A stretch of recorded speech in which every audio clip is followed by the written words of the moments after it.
They gave up on her. They thought her life had ended, but they didn't know that her story was just beginning. This is the story of Tamar, a woman whose pain was deep, but whose purpose ran even deeper. Her story begins in the house of Judah, one of the sons of Jacob. Judah had 3 sons, Er, Onan, and Shelah. Tamar, a young and hopeful woman, was chosen to marry the firstborn, Er. Maybe she thought this would be the beginning of joy. A new home, a new family, a new chapter. But the Bible tells us in Genesis chapter 38, verse 7, that Er was a wicked man. So wicked that the Lord took his life. Just like that, Tamar became a widow. But their tradition had a law.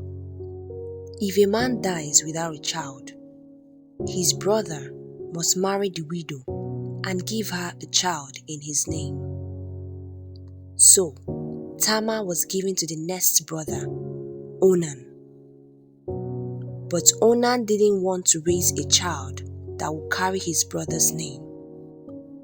So, though he married Tamar, he made sure she would not conceive. He used her, but refused to honor her. God saw what Onan did, and again, the Lord took his life too.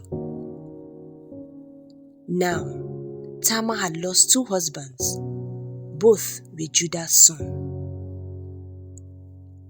Judah had 1 son left, Shelah, the youngest. He promised Tamar, "Go back to your father's house. When Shelah grows up, you will marry him." Tamar obeyed. She waited and waited. But Judah was afraid. He thought maybe Tamar was cursed. He had no plan to give her Shelah. So time passed, and Tamar was left alone. Can you imagine it?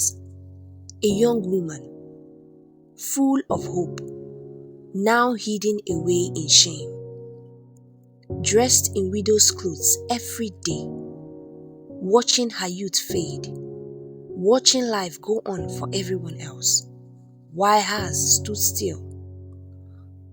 But here is where the story takes a turn. Tamar didn't cry forever. She didn't waste her life in bitterness. She didn't fight for attention. She chose wisdom. She chose courage.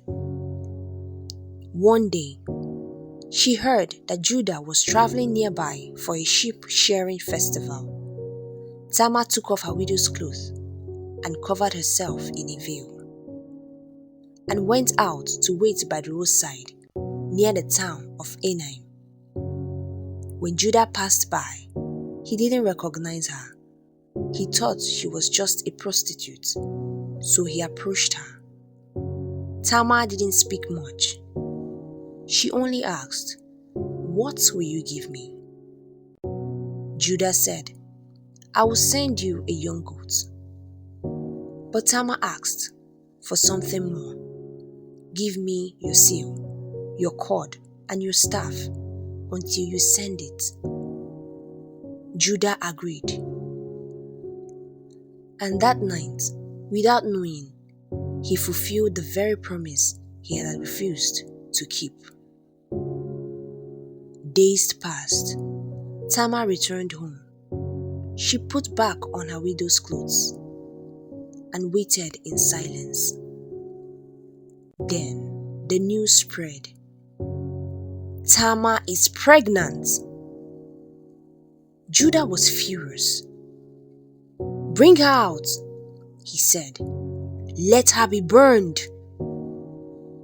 But Tamar was ready. She didn't shout.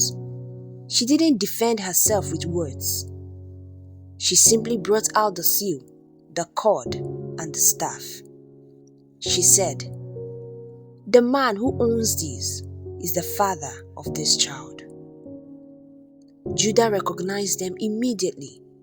He was stunned, ashamed, broken. He said, "She is more righteous than I am." Tamar gave birth to twin boys. One of them was Perez. And if you go to Matthew chapter 1 verse 3, the genealogy of Jesus, you will see Perez listed in the line of Christ. Tamar, the woman who was forgotten, was now part of God's greatest story. Tamar teaches us something powerful, that even when people forget you, God remembers you. Even when you've been used and thrown away, God still calls you valuable. When life feels unfair, when you've been patient and still suffer, remember Tamar. She didn't give up. She didn't stay bitter. She acted with courage. She patiently waited, and she was honored by God. God didn't remove the pain, but He gave it a purpose. So, if you're in a season of waiting, if you feel unseen, if you've been overlooked or mistreated, remember, your story is not over. God sees you. He knows your heart. And like Tamar, He can lift you up and place you in the center of His divine plan. Tamar, Genesis chapter 38. From rejection to redemption. From silence to legacy. Stay strong. Stay hopeful. God is not finished with you yet. God bless you.